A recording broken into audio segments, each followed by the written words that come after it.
Welcome to the Dan Casper Show podcast, your chance to catch the full show anytime, anywhere. If you missed it live on the radio, no worries. We've got you covered with all the sports talk, opinions, interviews, and conversations from the show. From the Packers to the Brewers to the biggest stories in sports and around Wisconsin, it's all right here. This is the Dan Casper Show podcast. Final hour, kick it off right now on this Wednesday morning of June 17th. Thanks for hanging out with us and making us a part of your starts. Coming up, we'll get back to some more Brewers baseball chats. If you want to send us your Wednesday what-ifs, give us a sports take, a sports scenario where you'd say, hey, what if this happened? What if that happened? Send them on over. We've had some good ones so far in the first couple hours of the program. Reminder today, too, doubleheader for the Eau Claire Express, 12:05 first pitch. Right now, everything's scheduled as scheduled, original scheduled, and 6:35, which is Midwest Family Broadcasting Night as well. So you can see our buddy Luke sing the national anthem. Do you have to prepare really quick, Luke? Any different way of if it's rain, vocals, just go out there and tough it out? Not really. Just make sure. Well, I mean, they're not going to be having the anthem if there's actual rain falling. So that would be, the biggest concern would be getting the microphone wet. Okay. Because bad times there, obviously. Mm-hmm. Other than that, kind of helps with the lubrication, the hydration of your. That's a deep dive. Vocal cords. Yes. Yeah. All right. Oh. Analysis. Yes, we'll stop right there. Yeah, but yeah, it's going to be fine. Just try not to get water in the eyes. Yeah. Before we get to some more baseball talk, though, we're going to talk a little football here to open up this morning, and we are chatting right now on the phone. Via phone is the head coach from the Eau Claire Axemen, head coach Jim Britton. Jim, thanks for joining us this morning. How are you doing, sir? Fantastic. How are you? Not bad, man. Not bad. Thanks for joining us this morning and chatting a little football. I know the Axemen are back at home this weekend, taking on the Iowa Woo and such. But, Jim, I want to ask, what's it been like your first year as a head coach with this group? How is the team progressing so far? We're getting better and better each week. It's kind of a crazy business because you have guys that come and go, and then you start over the week, and everybody's trying to acclimate and get to know each other, and then you add the playbook onto it. Besides, it can be a bit hectic, but like I told the guys on Monday, I wouldn't go to battle with anybody else than what we have of the guys in the locker room. So I'm a very optimistic person, even though we're 0-3. We've improved each game. Now, last game down in Springfield, Missouri, Grand Island, Nebraska. 4 or 5 plays made the difference, and we got walloped pretty good. But I've always said, when we win, and when we lose, we learn. So we learned a lot and broke down the film, and now we're just anticipating. We've already put that in the past, and we're looking forward to our second home game with the Iowa Woo. Jim, I know you're a long time, high school coach, and that's for anybody who maybe hasn't checked out an arena league football game. What's the difference? What's it like? And was it kind of an adjustment for you, like for high school and to being the head coach for an arena football team? Yeah, I've always been a long-time assistant. This fall, I'll be back again with the Eau Claire Memorial football team and Coach Tom Westcott, and I was at practice last couple of nights after our practice got done.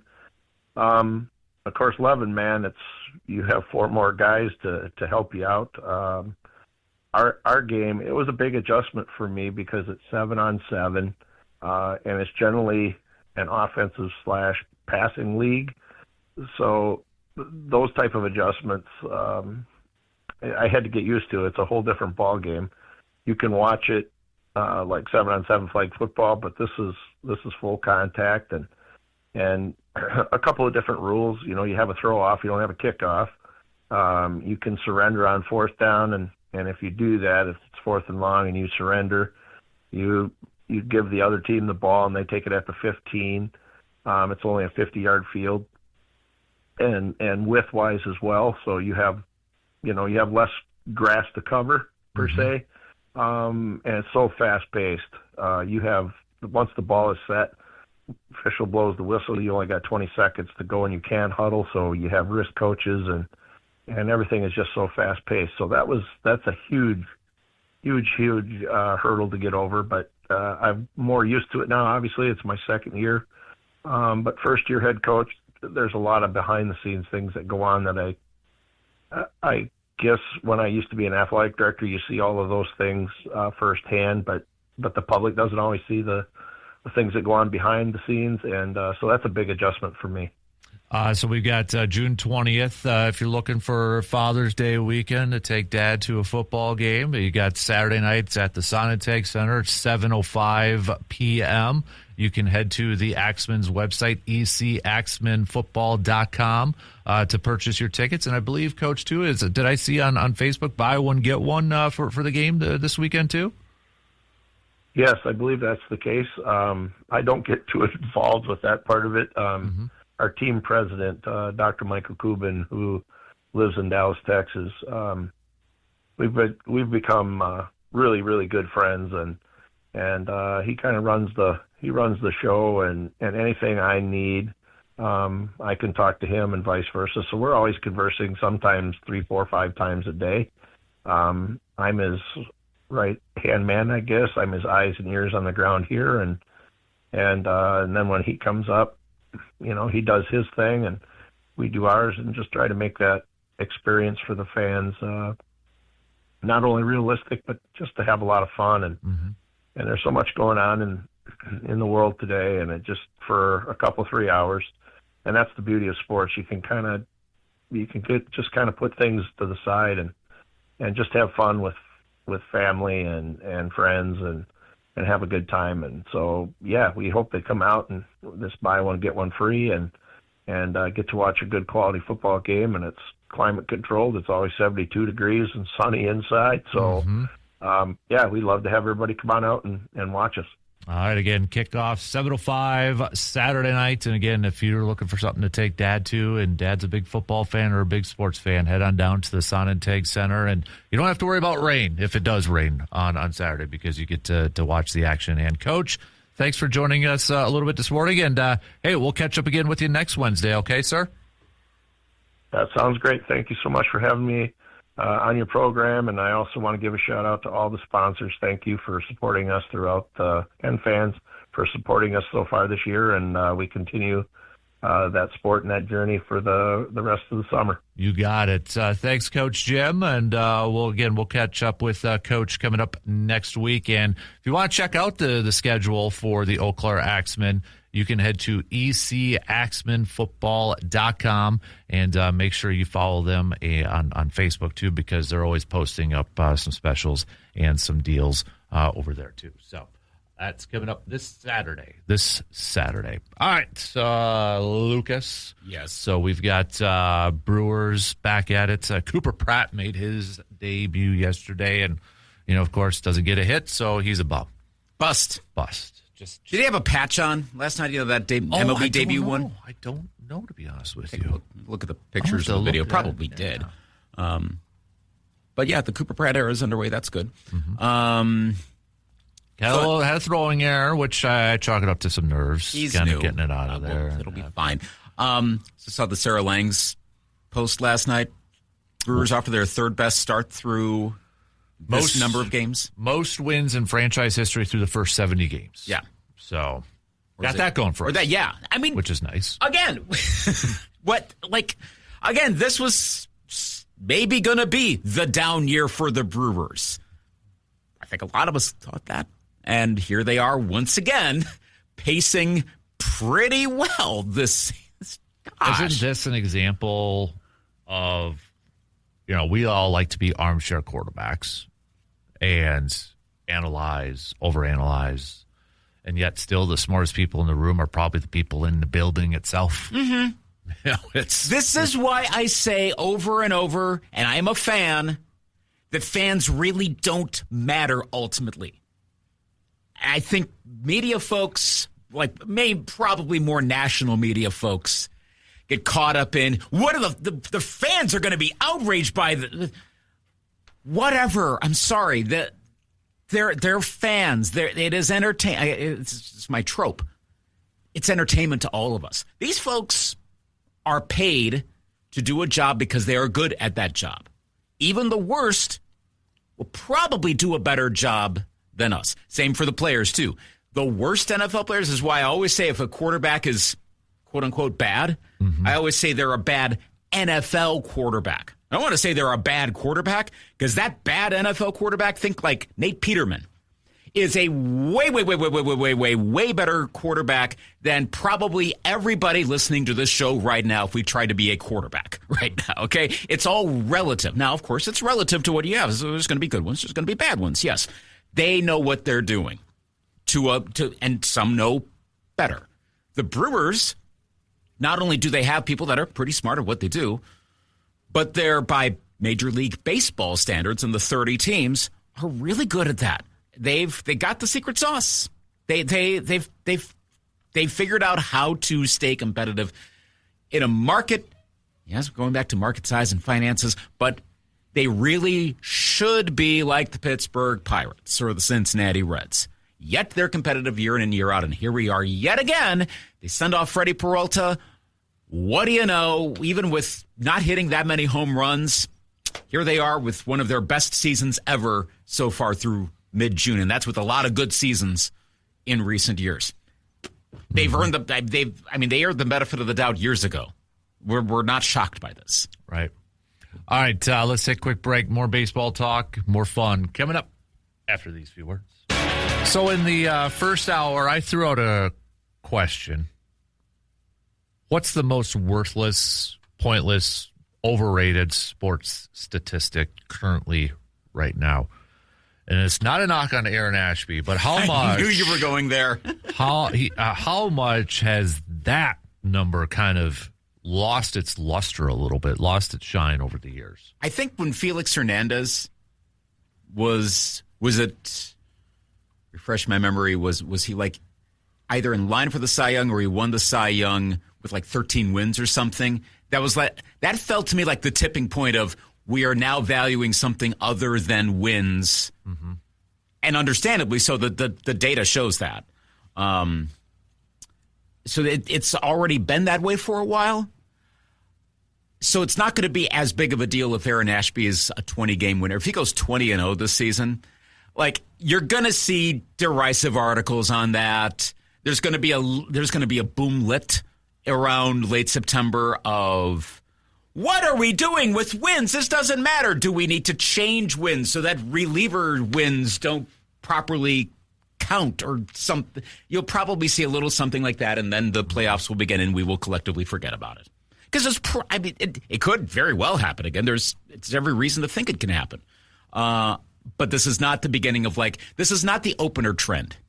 The Brewers are not pioneering 20-win relievers. This is kind of a circumstance of their pitching rotation and a little bit of happenstance that Aaron Ashby's in the right place at the right time. It definitely can be repeated, but I don't think you're going to start to see every team adopt it, similar to the Rays doing the opener thing going, wow, this works. Most meaningless stat. Quarterback wins, probably. Okay, so that was the other one I threw in there, the whole debate whether a quarterback win is a stat or not. Somebody had mentioned quarterback wins in the postseason, which I think initially they get really ridiculous. Also known as the Aaron Rodgers Can't Win in the Playoffs Award from 2009. Yeah. Thank you. That's exactly what I mentioned. It was the one game. He can't win. I'll amend this even further. The Colin Cowherd Aaron Rodgers Cannot Win in the Playoffs Award circa 2009. Yes. That is, I know that's very specific, but that was the thing. They can't win. Well, right. Can you put Aaron Rodgers in as a safety? Then maybe it's his fault. Yeah. I hated that. And I'm not a Packers fan. I was so annoyed by that stat. Yeah. Come on. Yep. Somebody did mention WAR. They didn't here. Let me go back to it because I know you're kind of into WAR a little bit here. So do tell. Let me. Here we go. This was from Brandon. He said, I still haven't figured out why WAR in baseball is a stat that is really emphasized in baseball, especially when it comes to how to determine Hall of Fame inductees. Is that like them using Super Bowl wins for quarterbacks in their Hall of Fame inductees? I mean, I guess the idea is, the face value explanation is if your performance is responsible for more victories, of course, that is inherently a good thing. Mm-hmm. Again, on face value. But then you get into like game circumstances and stuff. Every so often, Aaron Gleeman, formerly of The Athletic, now AaronGleeman.com, will post I think it's like the top 5 and bottom 5 Twins by WAR in a given season. And it usually matches with what you expect. The guys who are on hot streaks are near the top. The ones who are error-ridden or really cold, like Royce Lewis at his worst earlier this year, was right near the bottom. Mm-hmm. Matt Wallner was right near the bottom, and of course both then got demoted. But sometimes you'll see someone near the top or the bottom, and you're like, what? That guy's really good or really bad? And the data's the data. It's a little bit of ball don't lie, I guess. But that's not a perfect metric. I suppose if it was a perfect metric, then you could just point blank say, who had the most WAR in a given season? Bang, there's your MVP. Mm-hmm.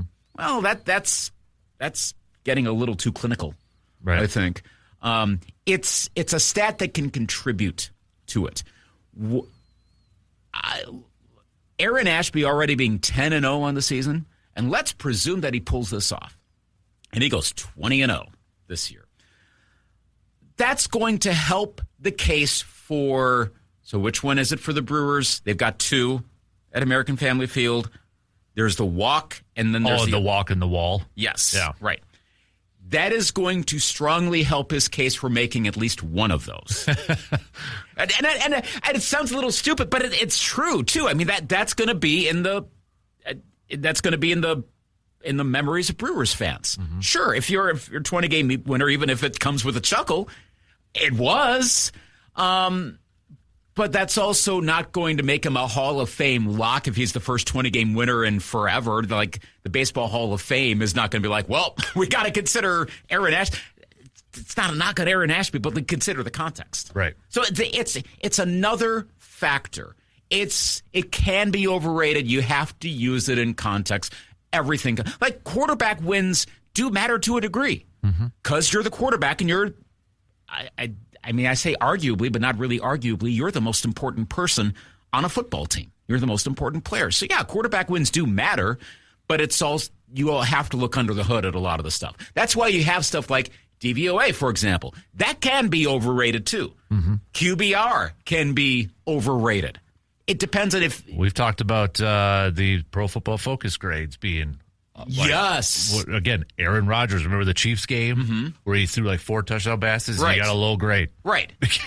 Was it the RPI? Yeah. There are a lot of the pairwise. Really, any stat probably can be overrated. Mm-hmm. A lot of them are put together by humans who are focusing on a particular aspect of sports. We've rarely found something that is an absolute, this is good, this is bad. I think the best thing to do, honestly, it's a lot like political polls, where you'll see, and I've seen this so many times, you get close to an election, one poll comes out a certain way, one candidate's doing really well, surprisingly well, or surprisingly poorly, and a lot of the more, what we call election Twitter folks, the very data geek types are like, throw it in the pile. Because you don't know if is this telling you something or is it an outlier? Combine it with everything else and try to come up with a holistic way. Mm-hmm. The same for sports stats and all these formulas and everything I just mentioned. The SRS from Baseball Reference and Pro Basketball Reference. Same thing. So on the flip side, what's the stat that you like the most? I mean, I've been a DVOA fan for a long time, but that also doesn't tell you everything either. But that one I have thought is pretty good. I think baseball-wise, I like the BABIP, batting average on baseballs in play, because now you're accounting for other stuff. Mm-hmm. You're getting a better context there versus just wins. Hey, you won a game. How did that happen? Well, How are you doing when the ball's in play? Now, that's accounting for who's behind you. Stuff like that. So those sorts of stats are good in baseball. Like football-wise, like I said, I do like DVOA a lot. What about just like stats that you would look in a box score?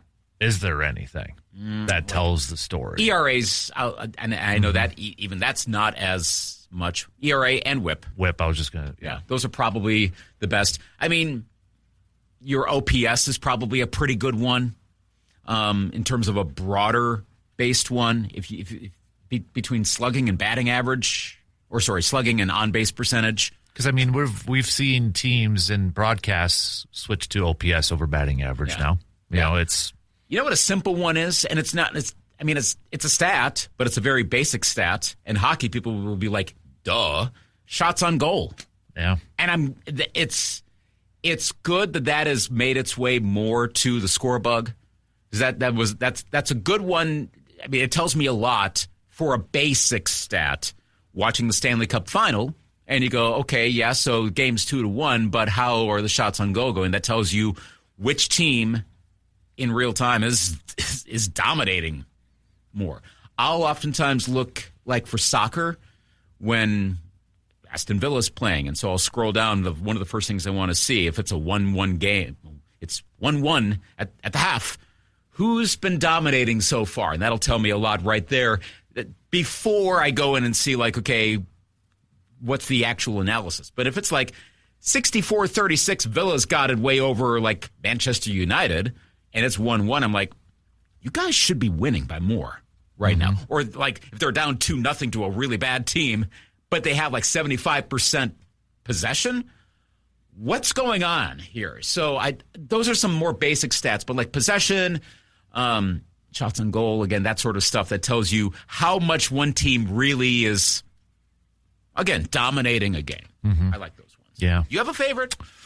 I always go to, and I know there's major flaws to it, but I always go to like point and run differential. That's one of my favorite ones, but I completely get and understand there's flaws to it. It doesn't tell the whole story. 12-1 game can skew it. Yes, exactly. But the theory is over the course of a season, you should get an idea of what's going on. I like it maybe more so in basketball with the point differential because it kind of tells you offensive and defensive, you know, like, okay, who's actually legit in those categories and such.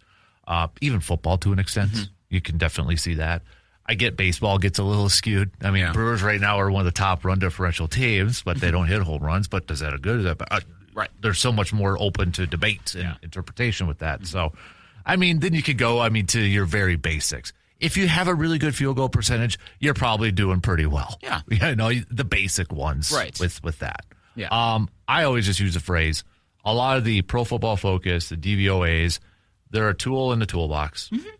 You either like that one or you don't. It helps tell a story. Right. You can use it to help tell. You can use it as a source to help tell a story, or not. Just everybody's. It's different. Aaron Schatz even admits, like, he'll get flummoxed by sometimes the DVO watches or read his recaps every week. It'll be like, why is this team doing that? Maybe there's something wrong with the formula. He admits that. Like, he doesn't think it's perfect. Do we have too much of that? Too much of those analytics and we do. So that's why there's that trick of, like, could we find a way to put them all into, again, kind of like with polls where you have, like, 538's the old example. Now, of course, that's expired, but to use like the NateSilver.nets and other ones that combine the poll of polls. I remember when I first heard that on CNN back in the 90s. That was like a new thing of, like, you're going to average out the polls. The same thing for all the metrics. Can you find a way to throw all the metrics and find that? But even then, that's based on someone's opinion of which ones should count for this. You're going to probably get a better collective idea that way. But it's still ultimately someone's judgment of which ones are more important than others. I don't think that maybe there's some way to ultimately figure out. And you'll find, like, take AI, for example. AIs that could do a pretty good job of, like, going through stuff and finding patterns very deep level that we can't do. Maybe there's some way you could use AI to go, okay, look historically at every winner of in a given league. Is there one pattern that sticks out besides they won? ChatGPT, what's the biggest thread? They won the championship. Gee, thanks. But use like for the deeper analytical stuff. I wonder if there's something out there we can go once and for all. That's the thing. Mm-hmm. But then you wonder if you do find the thing, what does that do? And does everyone start chasing that? Does that change that too? Yeah. Like, because we got to take a quick break here, but Bill from Chippewa Falls says Gasser pitches his butt off for 5 2/3. Ashby comes in, gives up the tying run.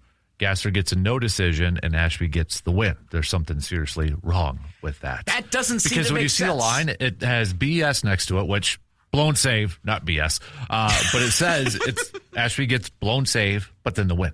Right. That's where this is like. Right now, it's fun.